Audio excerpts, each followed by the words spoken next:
And this goes down to Hollywood racism, the racism of these marketing departments, which is like, we're just going to make it for brown people because the movie was made for brown people. That's their small thinking racism.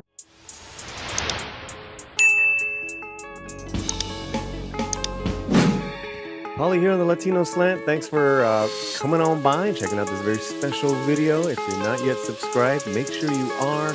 And if you are, go ahead and tell 100 of your closest family members about the Latino Slant and have them subscribe now.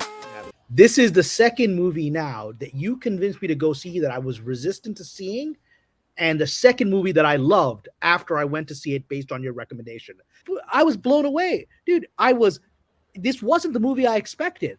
This was, some of the story tropes you've seen before, but it was put together in a new way. I was emotionally pulled in.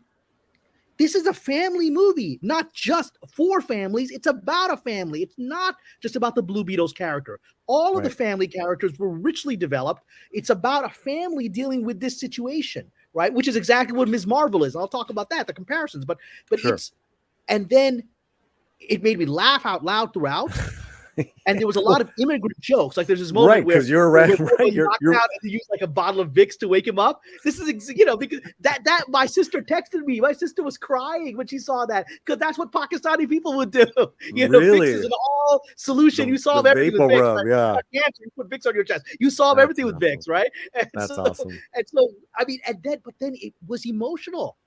I teared up several times, and the scene that I've now heard from several people that really affected them, it affected me, was that scene you talked about in the interview where we see the afterlife, where, spoiler alert, we see him with his father. So spoiler alert on that. Yeah. And so my father passed away in 2010, and he was a lot like the father as portrayed here of Jaime's character, a very decent, quiet guy who keeps the family together, not showy. He was that guy. And he had difficulty. Nose down. Works every day. Works. His whole thing is about keeping everyone together. That was Romy my dad. said that as well. That's Romy's dad. That's a lot of our immigrant fathers. Go on. And it's not about Latino. This is white people immigrants. All you people whose grandparents came from Ireland, they went through this stuff. Everyone. They went through this stuff. And so I sat there, and when he's having this emotional conversation with his father, my father, there was so much that he wasn't able to say to me because of that generation where you keep it to yourself. And I felt like my dad was speaking to me because he was scared. He was scared about the choices that I made to leave. He didn't come from Pakistan for me to leave behind a successful legal career and go into the arts as a profession. That scared him. And he had difficulty expressing that to me, his worries and his fears, but his belief in me, and that conversation was the one I wanted to have with my dad. And I started crying in that scene. Right. This is a great movie. I'm so glad you made me see it. I'm telling people to go watch it. This isn't a Latino movie. This is for everybody. This is a family movie. It's about your family, just like Ms. Marvel was, and they were both mismarketed.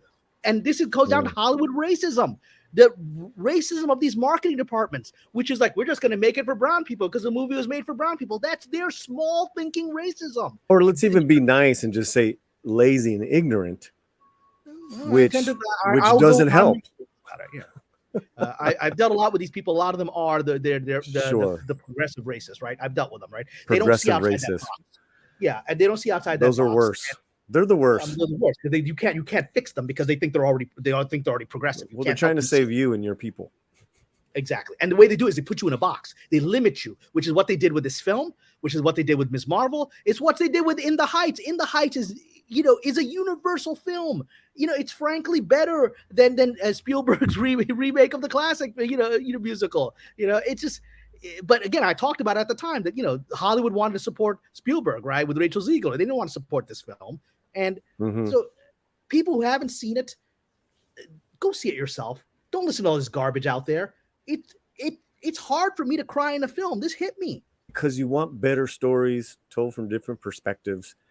The more that happens, the less race swapping you're going to get. The less bad products you're going to get. The more you show humanity, you don't. Again, that's the racism. The more you show humanity authentically, people find the connections. I'm not Mexican. I'm not Guatemalan. I found the human connections to my own life, my own family, my own struggles as an immigrant. I found those connections. You don't have to be an immigrant. I found the connections of father and son, mother and son, grandparent and son, and the struggles of just not knowing your purpose in life, not being overwhelmed with debt. That's a problem for everyone. It's a real storyline issue of the generation being stuck in debt and being enslaved by it. That's a real issue for all of us. It's a universal movie. What I saw with this Reyes family was that Mm-hmm. you had a Gen Zer, you had the local Theo who has different views on America. You had the conservative father who was like, like that's like real life. That's and the father's true, who's trying to protect the kids. Don't get in trouble with the cops.